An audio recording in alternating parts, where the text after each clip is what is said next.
You want to know about me and Hinky? And me and Kid Wolffe? And how I got this dumb, wonderful name?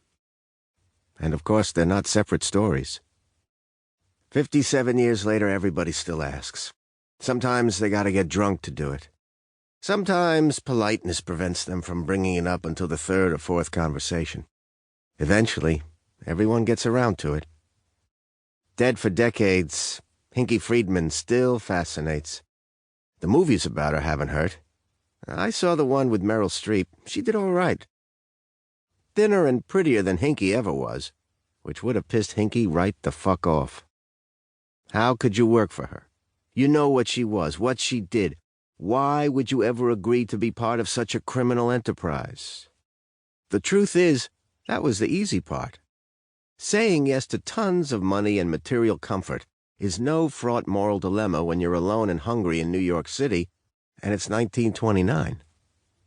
The hard part was making up my mind to betray her.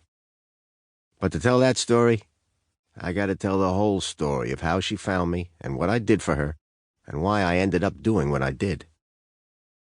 Kid Wolffe is there, too. Kid Wolffe is the real story. Isn't she a delicious little morsel? Faye said, sliding into my shop, sliding into the empty seat beside me. Where? Asked the inebriated sailor, whose taut stomach was bloodying beneath my fingers. He craned his neck to see this mystery woman, unaware that he was himself the subject of Faye's question. She's okay, I said. I think you could have her for very little effort. But you won't, Faye said, picking through the stack of metal flash stencils I kept on hand for indecisive would-be clients to choose from. Bad art, all of them, inherited with the rest of the shop, along with the rusty old tattoo machine. Faye stared at me through the crude cut-out eyes of a tiger. She's drunk, I said, wiping blood away. Such morals you have. You won't take advantage of some pretty helpless horny thing. And here, he traced a finger lovingly across the top of the sailor's buzz-cut head, although the boy was too focused on the pain to notice. If she's drunk. But you will take her money and mark her forever. Fascinating. It's different, I whispered. But Faye was hopeless, and that was part of why I loved him so much. His first lesson after taking me under his wing was, boys like us, we don't survive by playing nice.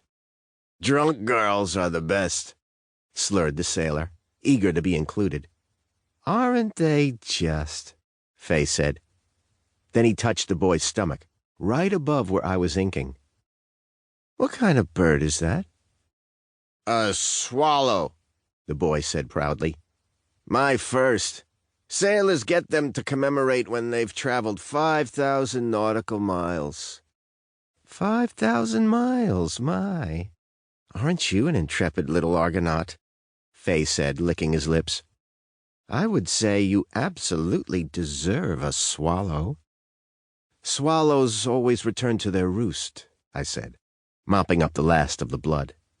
A swallow tattoo provides protection to ensure a sailor's safe return home. Faye made a dismissive sound. According to him, it was all mumbo-jumbo, the idea that there was magic in tattoos. But I could feel it happening.